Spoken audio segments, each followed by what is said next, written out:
Well, good afternoon. I just realized after recording the initial video outdoors that it was so windy out that my noble intention of recording on January 31st in Connecticut outdoors was really nice, but guess what? It was just too windy, and I'm going to leave that video up in the announcement, but a lot of it gets just really chopped up, and I really apologize for the wind noise. It was really bad.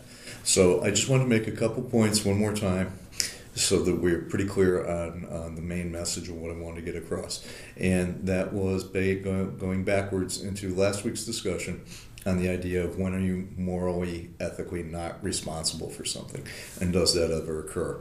And it was very interesting because several people brought up the Penn State case with Joe Paterno, and the overriding question there was not so much what did he know and what did he do, but maybe what should he have known. And the question we want people thinking about there is, in certain issues, in certain cases, are there times when that becomes more important because of your position, because of your responsibilities? Do you have an obligation to know more than maybe you otherwise would? Or can you just turn away? And it's even interesting to see the way I just said it, or just turn away, which has a negative connotation to it, when it could mean moving on. You've done your part. So that was an interesting part of the discussion. And the other thing I wanted people to know was, if you notice, if you go back the way people were talking about different situations, you were really applying two primarily of the principles that have been talked about in earlier chapters. And that was number one, the utilitarian principle. And just remember that basically utilitarianism in ethics is that how we do things is secondary to the result that produces. Okay, so if we produce a proper good end, how we got there is really not the issue. Okay, and we should have to understand that in some cases, maybe not everybody benefits or feels the same way about it, but if the greater good was done and, it happened to hurt somebody along the way, well, that happens, okay? So again, utilitarian says the end is what's important. As long as the end was the right thing, how we got there is secondary. Others of you took the more universalist approach. Universalist is the one that says, as long as we do the right thing, every time we do the right thing, then what happens, happens. And if what happens just works out to be bad for a few people, as long as we did the right thing, we took the correct ethical approach. That's the universalist thing. And what you'll see is you will end up applying that in many ways, one or both of those situations, one or the other, maybe sometimes interchangeably, and that's the whole idea of relativism. Is every situation the same? So I wanted people to understand, basically what we saw there was those two principles being applied differently by different people. Okay? Now this week, you're going to move forward into the ideas of corporate social responsibility. And that's a mouthful, but we hear it a lot, and we've heard it a lot more in the last few years with all the great business scandals and things that we've been observing.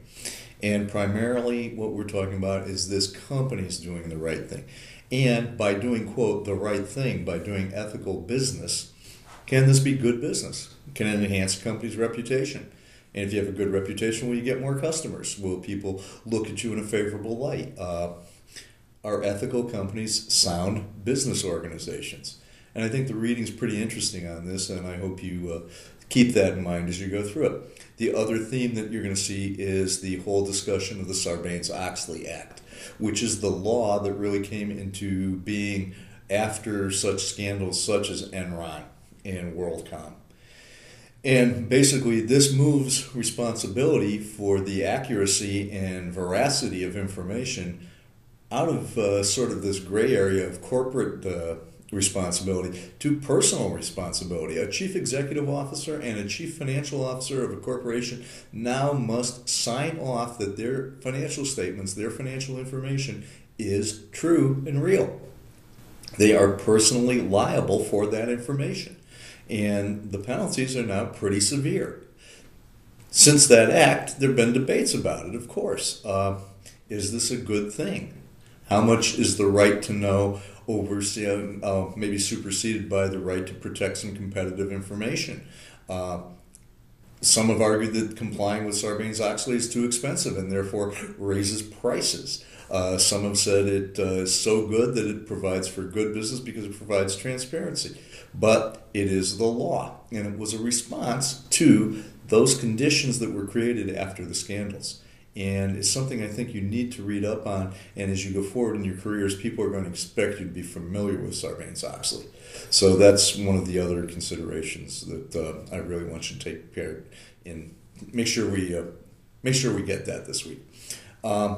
Last point I wanted to make too was I really, really want to apologize for everybody for having missed the getting the Walmart case up in time. It was, as I said in the other video, it was one simple mouse click.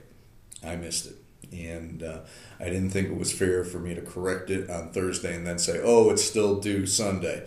So please do your case analysis and get it done for this Sunday. And I'm using that to substitute for something we would have done this week.